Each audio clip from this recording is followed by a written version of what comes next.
আজ ফ্রিজ পরিষ্কার করতে যেয়ে চোখে পড়লো গরু মাংস। গরু মাংস রান্না করব, মাঝে মাঝেই তো গরু মাংস রান্না করে খাওয়া হয়। তাই ভাবলাম আজ কাঁঠাল দিয়ে গরু মাংস রান্না করি। তার জন্য ছোটো ছোটো করে পিস করে কেটে নিয়ে পরিষ্কার করে ধুয়ে নিয়েছিলাম। তারপর এখানে কাঁঠালও সুন্দরভাবে ধুয়ে নিয়েছিলাম।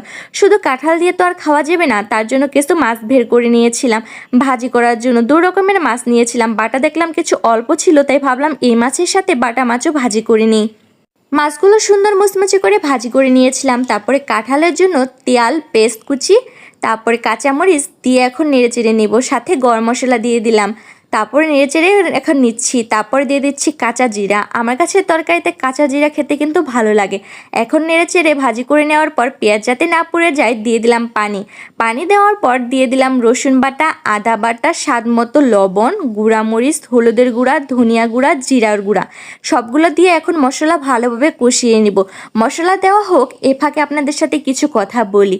আমার শাশুড়ি আম্মা কিন্তু এখানে সব ধরনের মশলা দিয়ে দিচ্ছিল, কারণ আমার ক্যামেরাম্যান ব্যস্ত। ক্যামেরাম্যান হলো আমার হাজব্যান্ড, সে এখন বিজি। আমাদের ছোটোখাটো একটা বিজনেস আসছিল, সে বলেছিলাম, সেই বিজনেসের জন্য এখন সে বিজি অনেক, তাই সে বাড়িতে নাই। আমি কি করব, এই ভিডিওটা নিতে চেয়েছিলাম, তাই ভাবলাম আমার মাকে দিয়ে বলি এগুলো করে দিতে। তাই আমার শাশুড়ি মা আমার মশলা দিয়ে মাংস দিয়ে দিল। তারপরে বাকিটুকু আমি নিজেই রান্না করে নিয়েছি। এরকম শাশুড়ি মা পাওয়া কিন্তু ভাগ্যের ব্যাপার। বললাম আমি ভিডিও করব, তাই আপনি মশলা দিয়ে দিন। তার কাজও ছিল, কিন্তু কাজ বাদ দিয়ে আমাকে ভিডিও করার জন্য সবগুলো মশলা দিয়ে দিল। তারপরে দেখেন মাংস কষিয়ে নিচ্ছি, কি সুন্দর একটি কালার এসেছে, কারণ আমাদের সবগুলো হাতে ভাঙানো মশলা ছিল। তারপরে কষানোর পর দিয়ে দিলাম ঝোল। ঝোল দিয়ে এখন রান্না করে নেব।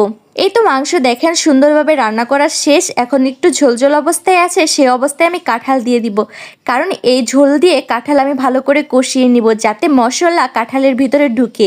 ঝোল না থাকলে কিন্তু কাঁঠাল মশলার ভিতরে ঢুকবে না, তার জন্য আমি ঝোল অবস্থায় দিয়ে দিলাম। এখন নেড়েচেড়ে সুন্দর করে কাঁঠাল কষিয়ে নিব। আমার কাছে মনে হয় মাংস আর তরকারি যে কোনো জিনিসই যত বেশি কষানো হয় তত বেশি খেতে মজা হয়। তার জন্য তো আমি এখন সুন্দরভাবে নেড়েচেড়ে কষিয়ে নিব। দেখেই বুঝতে পারছেন কাঁঠালের পরিমাণ আর মাংসের পরিমাণটা কিন্তু সমান সমান ছিল। এতে কিন্তু কাঁঠালের তরকারিটা খেতে আমার কাছে বেশ লেগেছিল। তারপরে এখানে ঝোল শুকিয়ে গিয়েছিল, তারপরে পরিমাণ মতো ঝোল দিয়ে দিলাম। ঝোলটা একটু অল্প দিলাম, কারণ আমি কাঁঠালটা ভাজি ভাজি করব, তার জন্য অল্প করে দিয়ে মশলা যাতে ঢুকে যায় তার জন্য একটু নেড়েচেড়ে রান্না করে নিলাম। রান্না করে নেওয়ার পর দেখেন ঝোল শুকিয়ে গেছে। রোদের কারণে এরকম কালার আসতেছে, আবার চলে যাচ্ছে রোদ, তারপরে হালকা ঘোলা হয়ে যাচ্ছে। রোদের কারণে এত গাঢ় কালার এসেছে। দেখেন তরকারিটা রান্নাটা কিন্তু যা হয়েছিল খেতেও অনেক বেশি মজা হয়েছিল, দেখতেও কিন্তু অনেক লোভনীয় লাগছে।